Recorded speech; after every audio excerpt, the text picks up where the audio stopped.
Bloomberg Audio Studios. Podcasts, radio, news.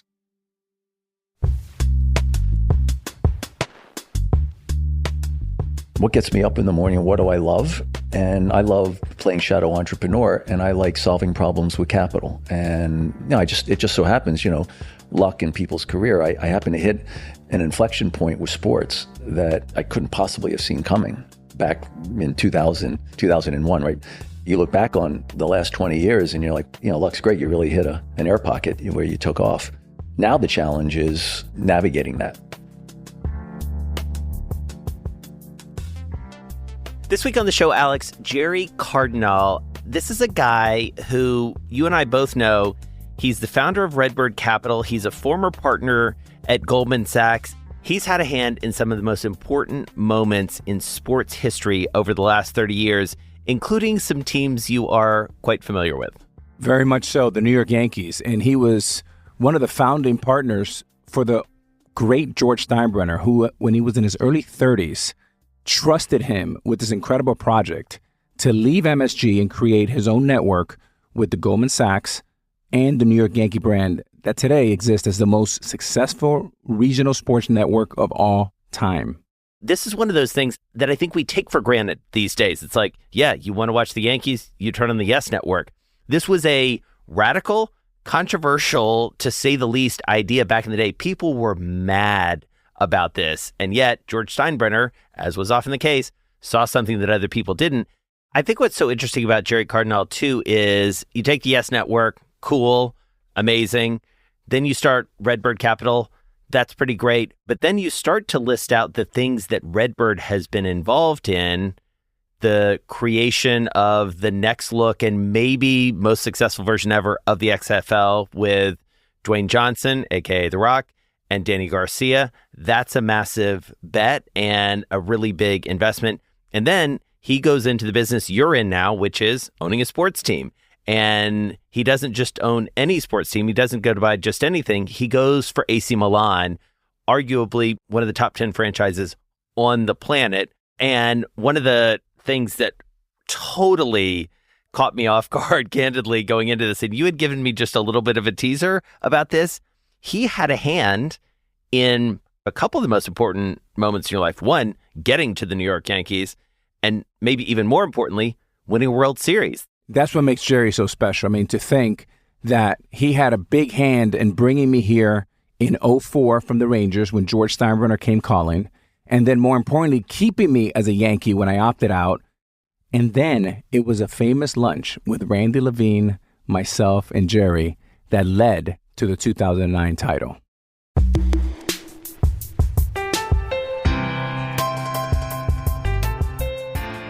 On this episode of The Deal, Gerry Cardinale.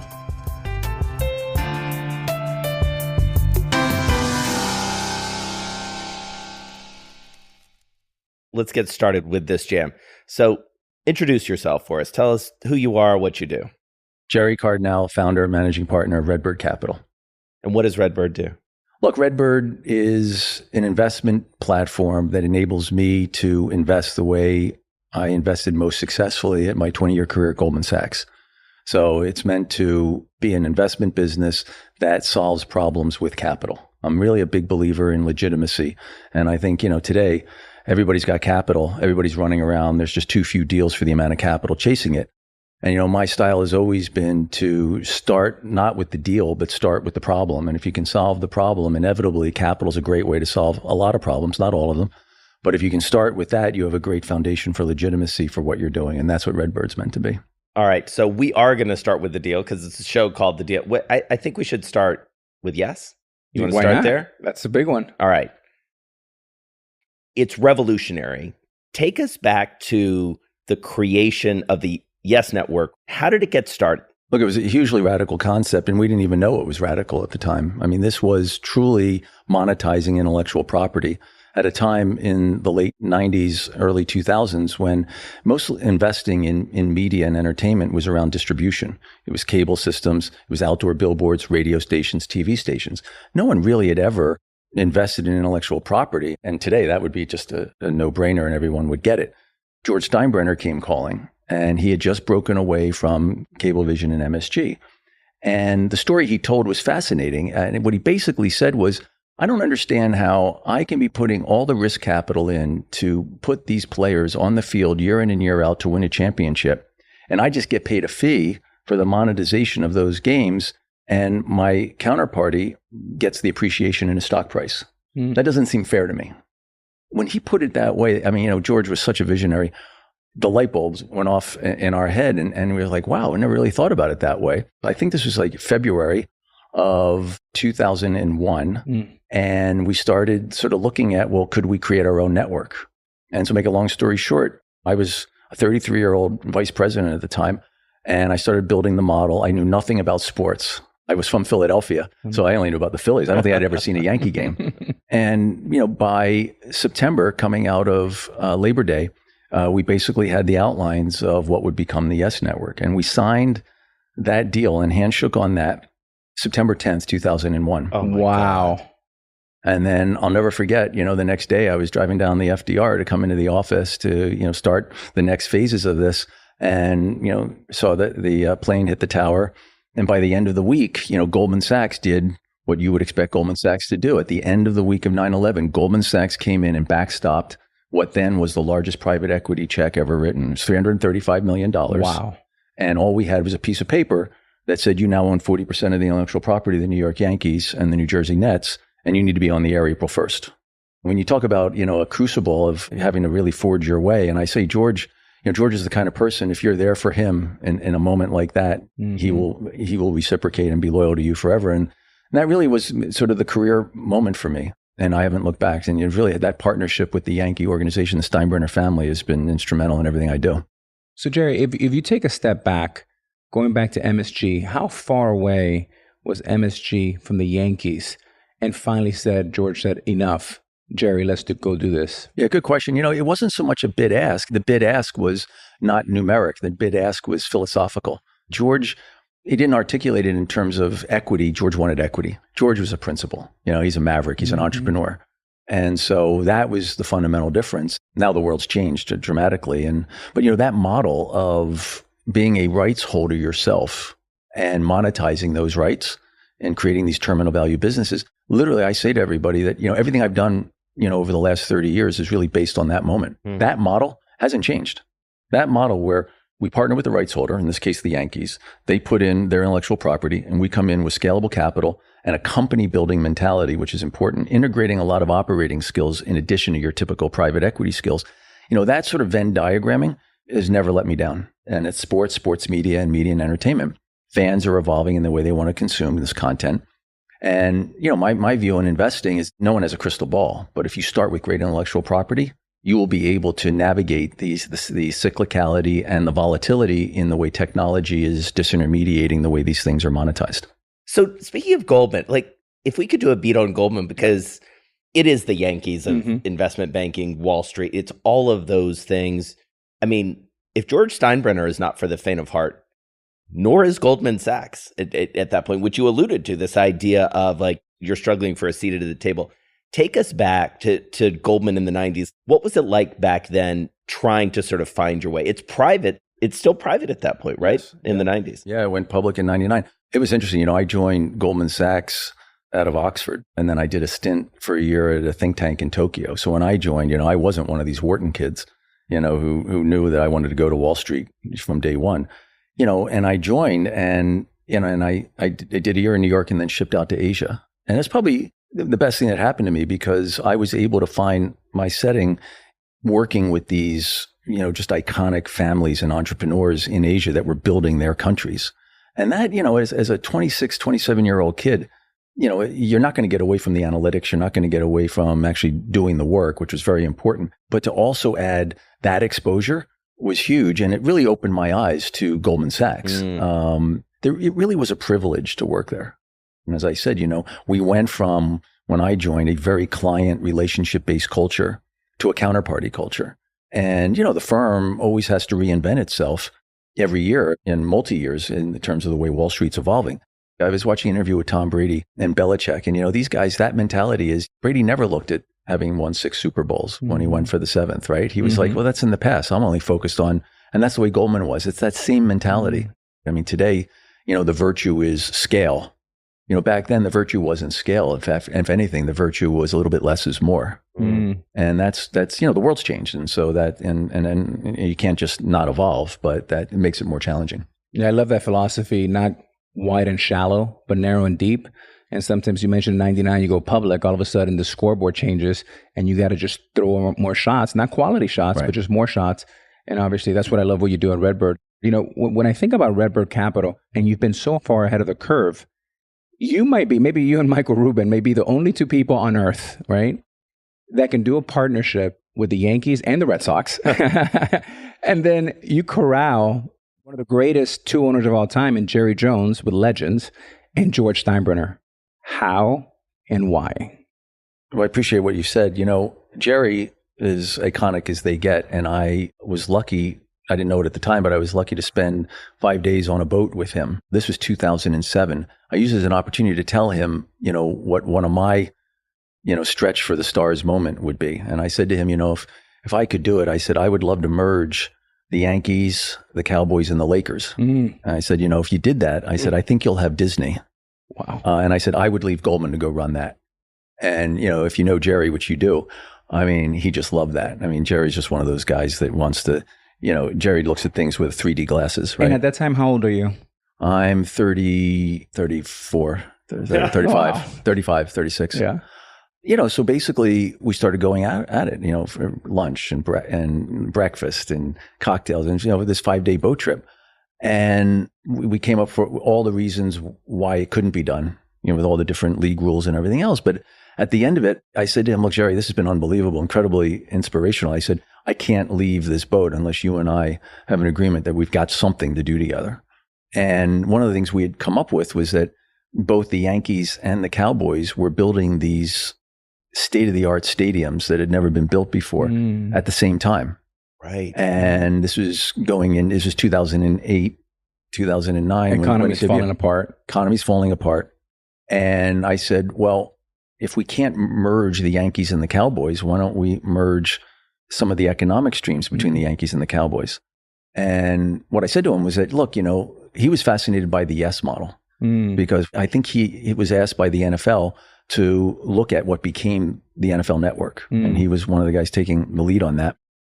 And so he was asking me, how did you do yes? And he was trying to learn from that. I said, well, let's just keep it simple. I said, if yes was about capturing the intellectual property of the Yankees and finding a way to put a multiple on that, and the Yankees and the Cowboys are both building these iconic stadiums at the same time, why don't we find a way to capture the intellectual property, quote unquote, of the two stadiums and find a pathway to put a multiple on that? And that became Legends Hospitality. So we basically created the economic engine of those two stadiums. And, at the time, a big piece of building stadiums was selling forward these seat licenses basically for premium seats and suites. Today, it's a little more challenging to do that because of technology, StubHub and other ticketing platforms, have enabled a la carte, just like in streaming and cable, same thing in the stadium. But back then, that was an incredibly important economic, touch point for building these stadiums. And then, of course, you could wrap around it merchandising and hospitality and everything else that we do. And Jerry, how much capital do you need? And what's Legends approximately worth today? Yeah, great question. On a lot of the companies that we create, that sounds, just that statement right there, that sounds like venture capital. But what's so interesting is that because I'm rooting it in intellectual property and we're solving a need for something, in the case of the Yankees broadcasting where they can own equity in the broadcast, in the case of Legends, the same thing for the stadiums, we're cash flow positive day one. Yes was different because we bought 40% of the intellectual property, right? Legends was different. Legends, you didn't really need a ton of capital because day one, we were cash flow positive because now there's a bit of a J curve to get to those stadiums coming online. While you may have a bit of a J curve, it's very manageable risk. It's really not venture because you're rooted in intellectual property. So you have a pathway to non-binary risk terminal value. And then I look to use these as platforms and then put more money behind it and build it out from there. So today, Legends is a $2-3 billion company. Wow. Right. Yes, we started in 2001. By 2008, we had taken 3.5 times our money out just by leveraging the cash flow. And then we sold it to Murdoch in 2013 for roughly $4 billion. And then you bought it back. And then I bought it back as RedBird in 2019 with the Yankees, Amazon, with a view that when we started, yes, it was a growth equity play. And when we bought it back, it was in transition. And we knew that we were going to have to transition it from linear cable to direct to consumer. But we knew going into what everyone's dealing with today and with the RSN model being challenged, we knew what we had in that intellectual property. It's the same story. Let me ask you a very specific question about Yes, which is, this is literally born on September 10th, going into September 11th. Yeah. So yes, there's all of those assumptions are absolutely correct, except for a massive black swan event that at the moment, I think we can all agree, we didn't know what was going to happen in the world. How worried were you in that moment of, especially having convinced your partners at Goldman Sachs to backstop this thing? Like, was there a moment where you thought, well, this has been fun, but this isn't going to work now? I'll tell you about that. It's interesting. You know, Dick Parsons was the first to sign up with us. He was the CEO of Time Warner at the time.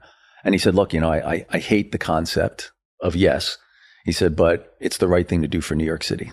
Wow. And and that's the reason he jumped in. And it was hugely important that he did that. I've got to give credit to Leo Hindry too. Leo was our CEO and had a great relationship with all the cable guys and Dick. And then I didn't have that oops moment that you talk about, because once Dick came in, then everyone started to follow. How soon did that happen? That was pretty quick, by Thanksgiving. But then we had a problem with Cablevision. We couldn't get to an agreement with Cablevision in our first year. And when, you know, Giuliani stepped in to try to help as mayor, then he handed the reins to Bloomberg, and Mike stepped in to try to help us. Spitzer was Attorney General at the time. He jumped in to try to help us, really just try to bridge the gap. Could not get it bridged. And, you know, Cablevision represented 3/8 of our subscriber base. Wow. Even with them not coming on board the first year, going back to my earlier point, we were still meaningfully cash flow positive, but it wasn't anywhere that close to what I had underwritten in my model. And we won a very important case after a year. And that's when when you came on board and you were on the cover of the New York Post, and I put it on I put it on all the judges and everybody, on all the lawyers' chairs, to make the point about how important this intellectual property was. And the important case was that we got yes to stay on the basic tier in cable. And one of our non-legalistic arguments was that a low-income subscriber in the Bronx living next to Yankee Stadium should be able to see all their Yankee games without having to necessarily buy a ticket that may be too much for them, but they should be able to get it from, there is a public-private partnership between the cable industry and the community. And Yankee games in New York City the people deserve that. And we won, and we won the right to stay on basic or expanded basic. This was a national thing because, you know, McCain and others in Congress were starting to push back on ESPN. And even back then, this is 20-something years ago, people were talking about tiering sports a la carte. And I'll never forget, you know, my model that I built had us at $1.75 per subscriber per month. And ultimately through arbitration, we got $1.67. Wow. So we were pretty much right there on terms. And then, you know, the moment that kicked in the next year, you know, this thing was off to the races. And Jason, full disclosure, I've never told this to anyone, but back then, Gerry had to talk about full alignment. He has the Yankees, he has Goldman Sachs, he brings in the best people to run it, but he allowed me to invest a few bucks in the Yes deal. So I put a few $1 million. I did extraordinarily well. And to this day, I'm grateful. But he's one of the principals that passes the hat around. And it's always about we, not I. So clearly you guys start a business relationship at some point. And a friendship. Friendship. And I mean, my sense from talking to you, Alex, and preparing for this is that going to him, you, Alex, start going to Gerry for all sorts of advice, right? Oh, yeah. Well, I'll give you one of the stories, and I'll never forget this, because in 2008, we did not make the postseason, and I was incredibly embarrassed. Jeter was embarrassed. Mariano, we were all very upset.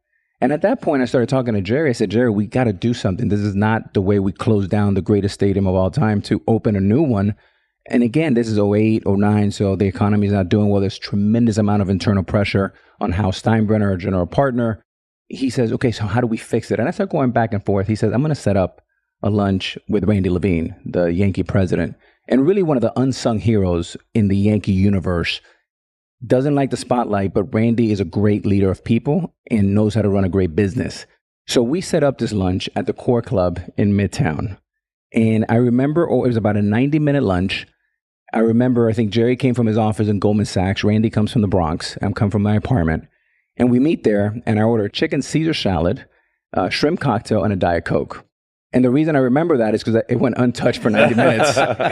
And Randy is a very intimidating person and a great guy. And I remember I'm sitting here across from Randy, and Gerry's to my left. I don't know how honest I can be. I don't know if I can be as honest with Randy as I am with Gerry.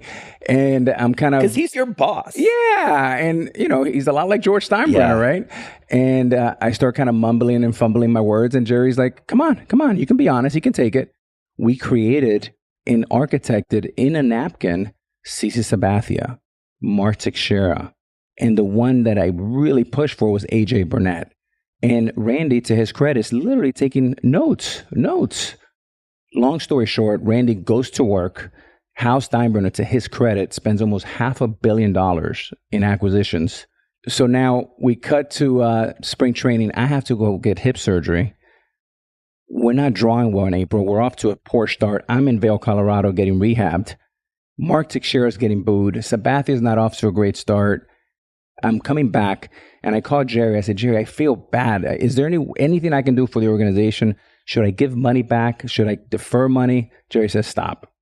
We don't need your money back. We need you to lead us to a world championship. We need you to be a cleanup hitter and be the best baseball player you can. I don't know if you remember that. And sure enough, about 6 months later, we're all on the field celebrating a world championship. All right, hold on. I remember. We've got to unpack this. We got to unpack this big time. That's true. So how are you at that table?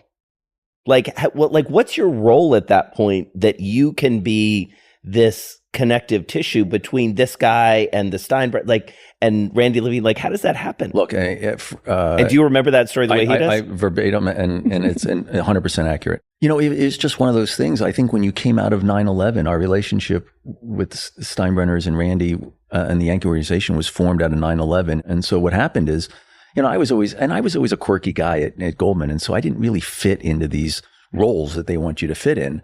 And so I didn't look at it as, am I a banker in this case? Am I an investor in this case? I just was their guy. And I knew one thing, in the same way it was a privilege to work at Goldman Sachs. I didn't know I was going to have this career in sports the way it's become, but I certainly knew what a privilege it was to be apprenticing at that table. Because, what's happened over the last, 25 years is, I've seen everything. Sports is very much, as you know, Alex, it's a closed ecosystem. Mm-hmm. And really, I owe so much of my career to the Steinbrenners and to Randy, because they are incredibly loyal and they see everything. They think like mavericks, and they demand loyalty, and they demand world class. And I love those ingredients. I can live with that. And the one thing I know is never let them down. Mm-hmm. So when they ask for something, I don't even think about, am I going to make money on this or anything else? I just do it because it's a privilege to be asked. And then inevitably, guess what happens? Because we're all like-minded the same way, it leads to something. And it's gone on to this day. And the Yankees came in with me when we bought AC Milan. Mm-hmm. I'm all about arbitraging, things. And so I'll arbitrage a dislocation in an ecosystem. I'll arbitrage incompetence and inefficiency. Sports is interesting because you've had this massive escalation in these valuations. And frankly, none of the people and none of the infrastructures kept pace. Mm-hmm. And so what I do at RedBird is I go in and I close that gap. And in the process of closing that gap, I create these terminal value businesses that's a win for the rights holder, and it's a win for us as the capital. And only recently, I decided to vertically integrate and become the rights holder ourselves. Right. Mm-hmm. Right. And so that's an evolution. All right. We got to talk about Steinbrenner. I mean, so you said you're a 33-year-old guy, come from Philly, but you know who George Steinbrenner is. I mean, do you know enough that when that call comes in, you're like, holy cow, it's George Stein. What's your mindset when he comes to you the first time? It was the first time I had ever interacted with a celebrity or someone of that stature. And the good thing is I was a kid, so I didn't know better. Right. And so I'll never forget walking into his boardroom at the Regency Hotel in New York. And there he was at the end of the table with the white turtleneck and the rings. And that was a moment where I took a deep breath and I was like, oh, wow. I said, okay. George is very sort of disarming. And he said to me, you're Cardinale? He said, you're a lot younger than I thought you'd be. And so, it was a little bit of, oh, geez, I'm under the gun here. And the great thing, George and I had a wonderful relationship. I think it's because I grew up with a very tough, old school Italian father. And, my dad basically put me on the witness stand every night at dinner, just grilled me. And so I was used to a George personality. I was used to someone really giving me a run for my money, being in my face, and I didn't back down. I knew that you had to be intelligent in the way you responded. You couldn't shoot from the hip. And it wasn't always easy, but, he was very tough. But, you'd stand your ground, and he respected you if you stood your ground. Gerry, I have my own experiences with George, and I love the man. He was unbelievable. You mentioned visionary, a numbers guy, courageous. How would you describe him? He has old school values, and I can say that today, 20 years later, when, a lot of those old school values, you can't find them anymore, right? George wanted to make money. George wanted to win. George was all about the bottom line, but also what was great about George, it was how he did it that was important to him. And George, was as hard driving as anybody, but he also had integrity in a way that I miss. Here's my George story. Yeah, I'm dying to hear this. Okay, go. So George brought me in 2004, and it was a thrill of my life to put on pinstripes. And Brian Cashman asked me when I received my MVP award, as I almost got a deal done with the Red Sox, that fell apart. I was upset because I thought the deal would be a perfect deal for me, for baseball. Jeter against A-Rod, Yankees, Red Sox. Long story short, I sit next to Brian Cashman. He says, well, if you're willing to move to third base, maybe there's a move for us. Well, I'm not a drinker. I had a couple cocktails. And by the third cocktail, I go, are you serious about that?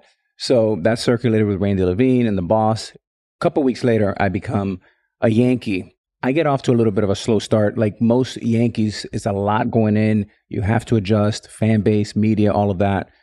And I get off to a struggling start. And I'll never forget, it's around May 5th. And I have a letter. And it says, Alex from GMS. GMS is George Steinbrenner. Literally, my heart stopped. I started sweating. I go, oh, man, this is not going to be good. I'm off to a bad start. And he writes me the nicest letter. He goes, hey, I brought you here just like I brought Reggie Jackson.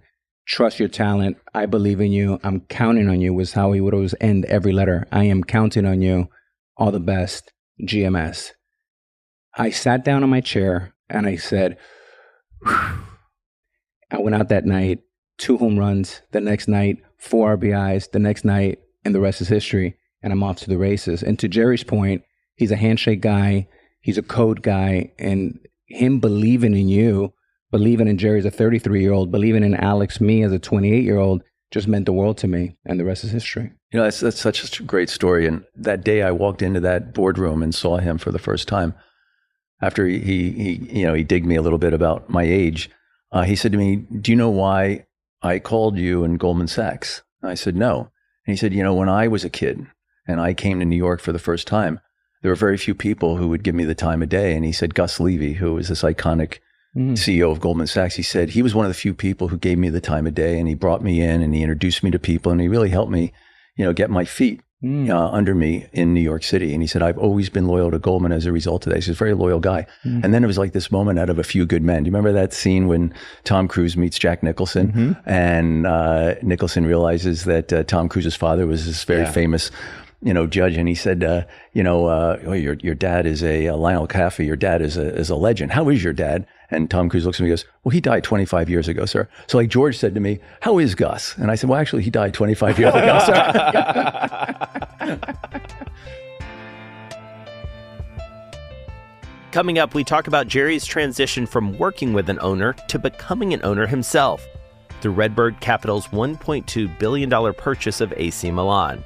Plus, restarting the XFL, now the UFL, with Dwayne "The Rock" Johnson.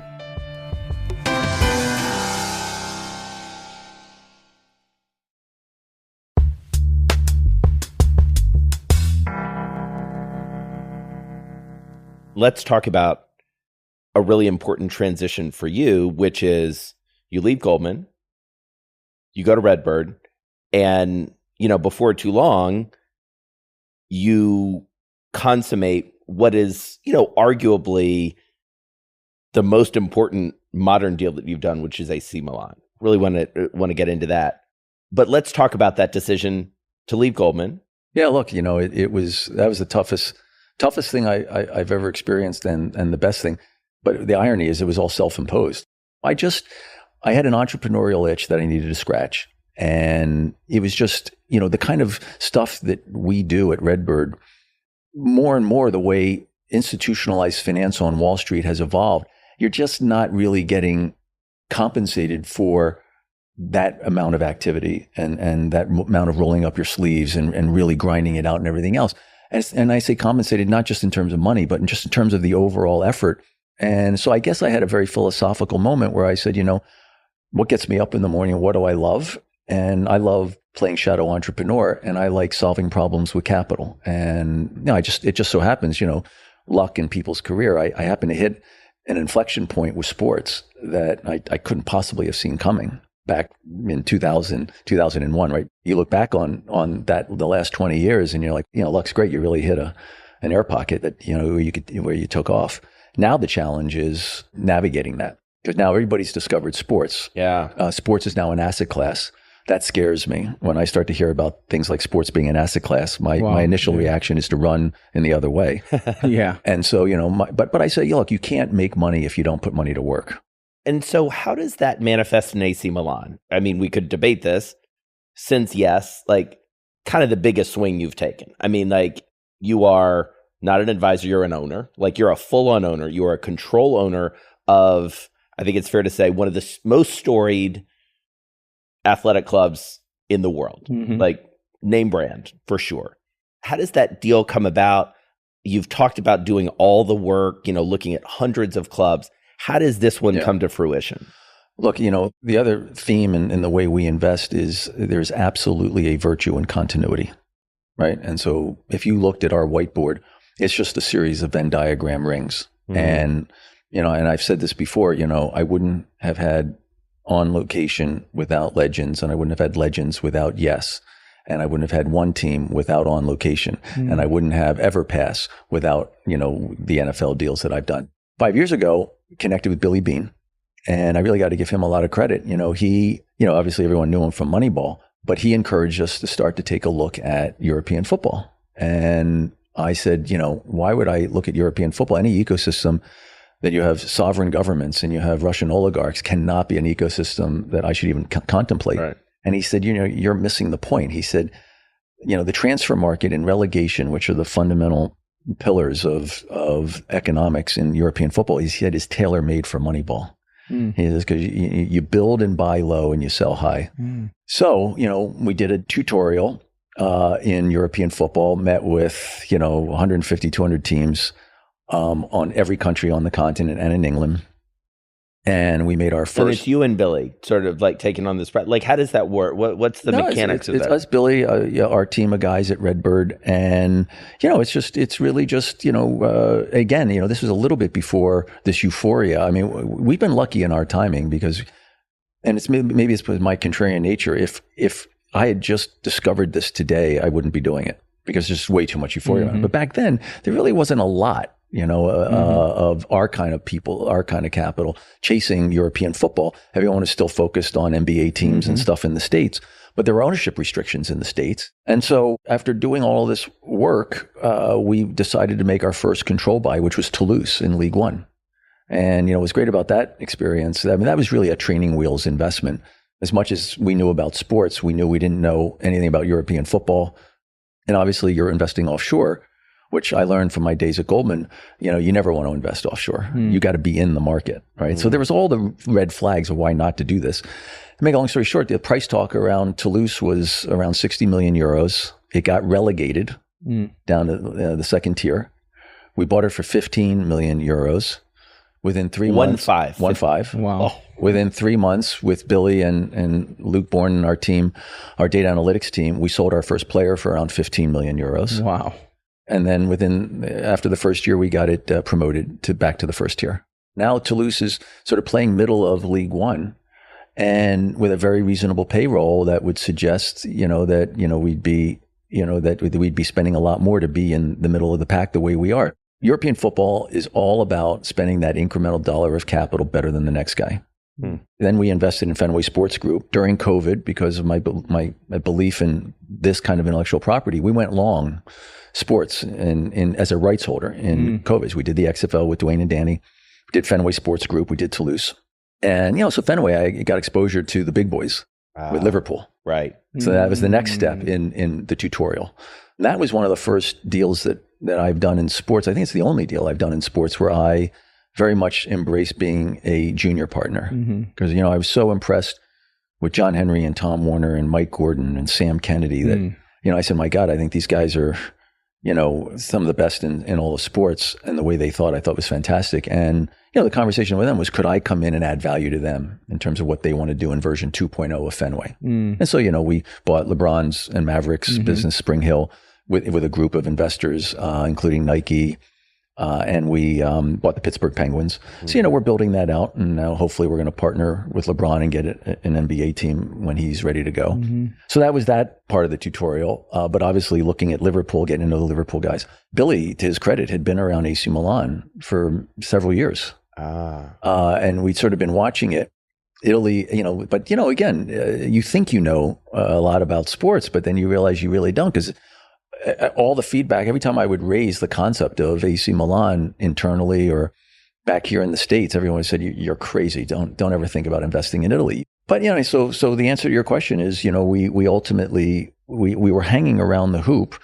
Elliott were the owners of AC Milan.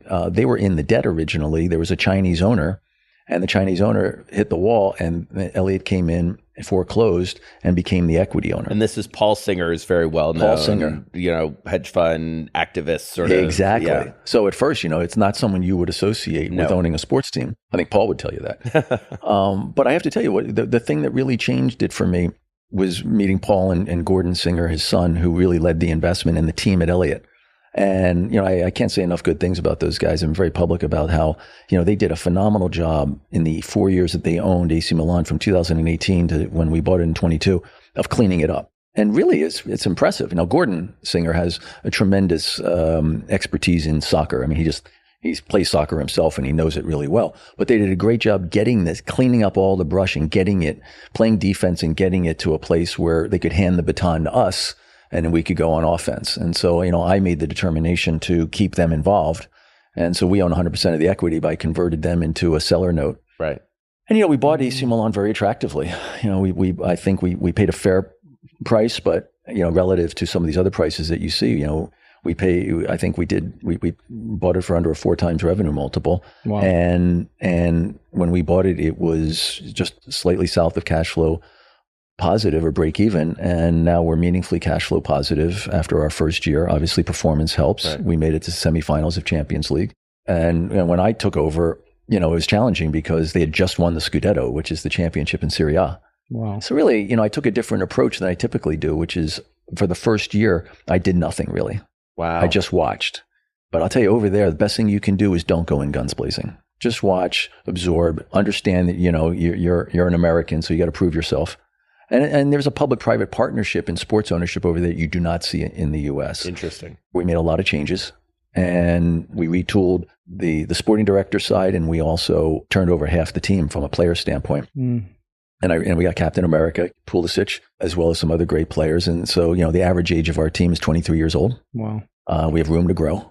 And, one of our initiatives also is building a new stadium. It'll be the first stadium built in Italy since 2011. Wow. It'll be an American-like stadium, 70,000 seats. Wow. And, we're going to bring music to Milan and build a big live event entertainment campus for Milan, really anchored by the team. Something like AC Milan, I tell you, it's interesting because we're going to need to find a way to crystallize value there. But, that's something that you should probably own forever. Mm-hmm. Yeah. That is as iconic as they get. And the opportunities that as a platform, and we're going to build this new stadium. When we're done building that stadium, I promise you, we will have a company out of that builds stadiums. Mm-hmm. Right.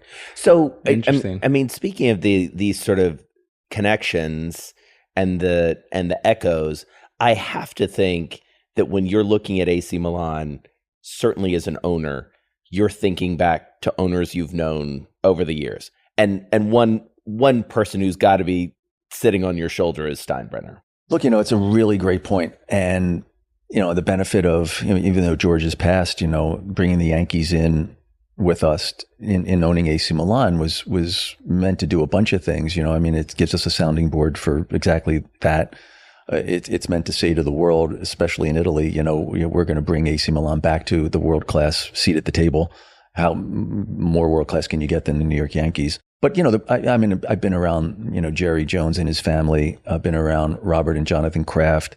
I've been around these owners, and it's these guys all do it the right way, and it just sort of you just absorb it. So I knew going into AC Milan, I don't make a lot of the amateur mistakes that you see sometimes. I remember one thing George always said to me, and you'd appreciate this, Alex. He said, "Whatever you do, never go into the locker room. Wow. Don't fraternize with the players. They have a job to do. We have a job to do. And, they're never going to be your friends. You like them, you have a beer with them and everything else." But he said, you got to. And so, so it's interesting because in one of the first things that's come up in AC Milan is, people keep saying to me, you should come down into the locker room and see the players after the game. And I will not do that because of George. And, it served me well because, there's no question about my motivations. I'm not hanging out with the players. I'm not, there's no vanity in this. I'm completely unemotional about it. We have a job to do. So I'm more Belichick in the sense that it's like, everybody does their job. The sum of the parts will be greater than the whole. Right. And so this is not some vanity play. Jerry, I'm laughing my ass off because the irony is George had Jerry to be the bridge between Jeter, myself, Mariano, and George. So you got to find your Jerry. Jerry. Have to come to the locker room. Jerry was doing all the dirty work. So funny. Or the good work. Yeah. Well, I send our CEO down to deal with them. Yeah. But that's, but that's really it. And then obviously, it is interesting over there, the role of the fans. That's a new thing. Like I can't imagine like Jerry and the Cowboys having to, having the fans, question one of his moves or anything else. I mean, they could do it, but they do it in a nice, respectful way. Over there, the fans are your partner, and you have to treat them seriously, and you have to. And they do not suffer fools. They expect performance. I made the changes earlier in the summer, and it led to a very visceral reaction amongst the fan base. I think I'm starting to get the benefit of the doubt from the fans now because they see the new team. They see definitely that the team and the changes we made have been an improvement. The team, they see the potential of this team to really go far, both in Italy and in Europe. And so, it's a question of establishing yourself and getting credibility with the fans. The only thing is, could we do a better job of explaining our moves publicly? And, I've also taken the approach of not trying to do that. I haven't really interacted with the press and the media over there until recently. And so I'm trying to figure out how best to do that so they can at least understand what we bring to the game. What's the opportunity for Italian football in that case? And specifically, how does it play into discussions around media rights, which obviously a little bit about? Where do you see that going in the short and midterm? Yeah, look, AC Milan has the second most Champions League trophies in history behind Real Madrid. I didn't know that when I started looking at AC Milan. Wow. What's interesting is, talk about George Steinbrenner, they won those championships under Silvio Berlusconi. And Berlusconi, I always say Berlusconi was the George Steinbrenner of European football. He really was the first oligarch of European sports.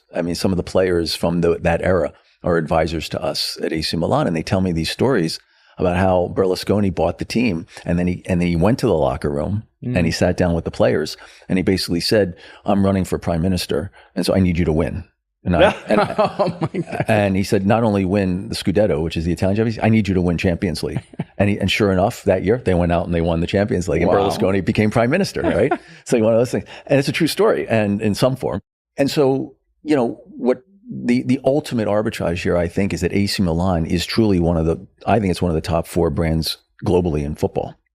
And now with the barriers coming down with streaming and the fact that you can get these games broadcast to the States live, and the younger kids today all know, not just the Premier League, I can't tell you, I got more shout outs from people I know, people I didn't know, when we bought AC Milan out of New York and the US than I got out of Europe. No kidding. And so the media rights is going to be an evolution as well. There's not a lot of competition for this media rights in Europe. All right, before we wrap up, I have to ask you about American football, gridiron football, of which you have now invested in more of a startup-ish kind of way. Give us the investment case for XFL.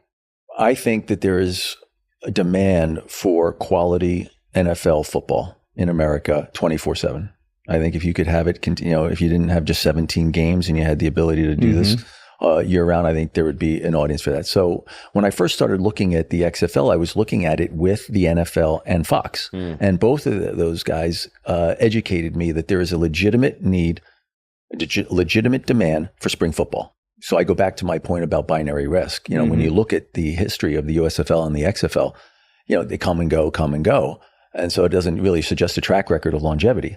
So I got comfortable on that basis that there is enough interest in these local markets. And then I look at, the MLS model and I say, well, if we're putting NFL quality football in these local markets, what I really want to do, if MLS is a local content and local content in a local market, I kind of look at the NFL, the XFL, and I say, well, if I can do a national quality product in a local market, that's going to be compelling. And that's what we're trying to do. One more thing, again, is like everything else you've done. I know how much respect and what a great relationship you have with Roger Goodell and the NFL.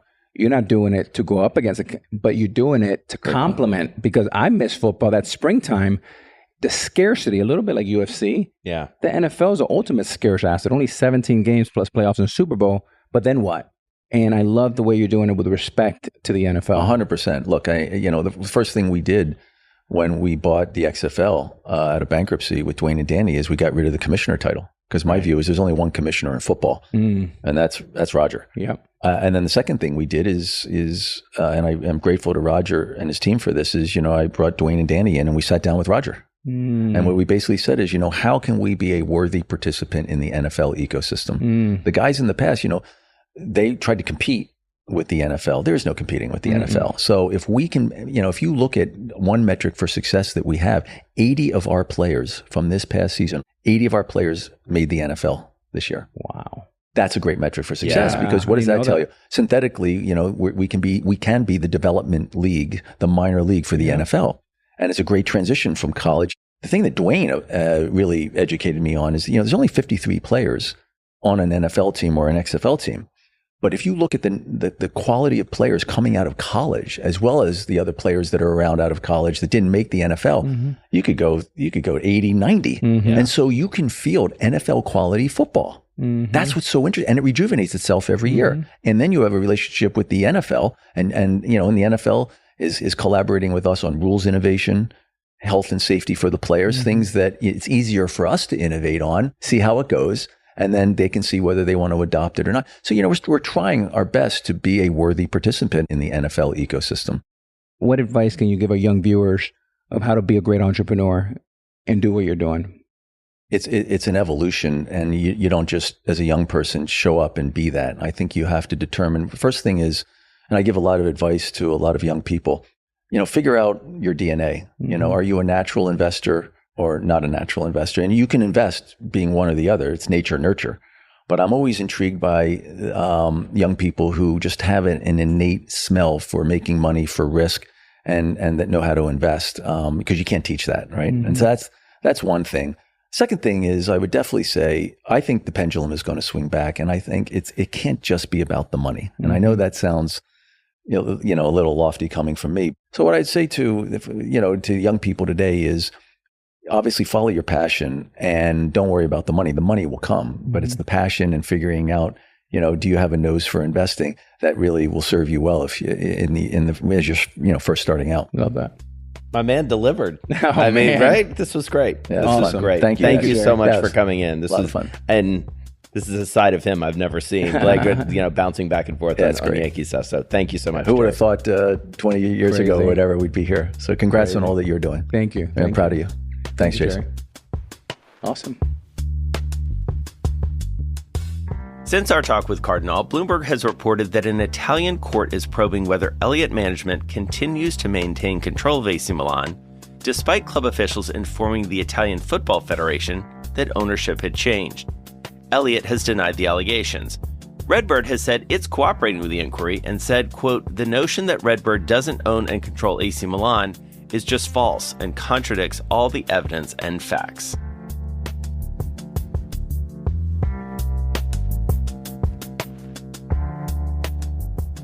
The Deal is a production from Bloomberg Podcasts and Bloomberg Originals.